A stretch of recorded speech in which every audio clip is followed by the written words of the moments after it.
जिल्हा परिषद शिक्षक व कर्मचारी पतसंस्था रजिस्टर नंबर 602 चे संचालक तथा ग्रामीण जनतेला योग्य मार्गदर्शन करणारे कर्तव्यदक्ष वरिष्ठ लिपिक श्री श्याम सुंदर के गुल्लाने यांना वाढदिवसाच्या हार्दिक शुभेच्छा। शुभेच्छुक रवींद्र अरगडे, नगर परिषद सदस्य मुकिंद कोंडावार, शिक्षण अधिकारी दिग्रस, ॲडव्होकेट विवेक बंदिनवार, संदीप झोडगे, विजय इकडे, राम नरळे, नगर परिषद सदस्य आशिष पाटेकर, पुरुषोत्तम कुडवे, सदस्य दीक्षा समिती यवतमाळ, पत्रकार अफजल खान, ओम कन्नावार, प्रदीप पवार, राजू गुरगुडे, सुंदर सिंग मोरे, अजय इकडे, दिग्रस। नमस्कार, मी सुरेश चिरडे।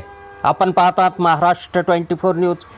दिग्रस रुई तलाव येथील रेल्वे कर्मचारी निवासस्थानाची अवस्था 952 घरकुलासारखी होण्याची शक्यता।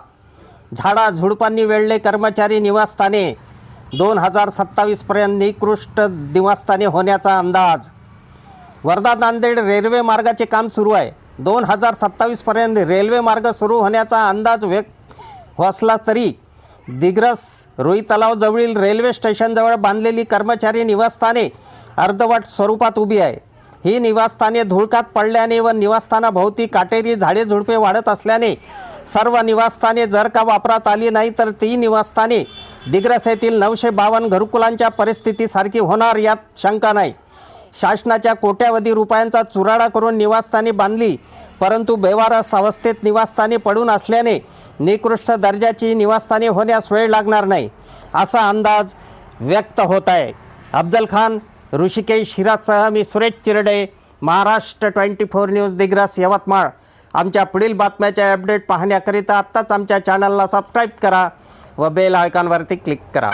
धन्यवाद।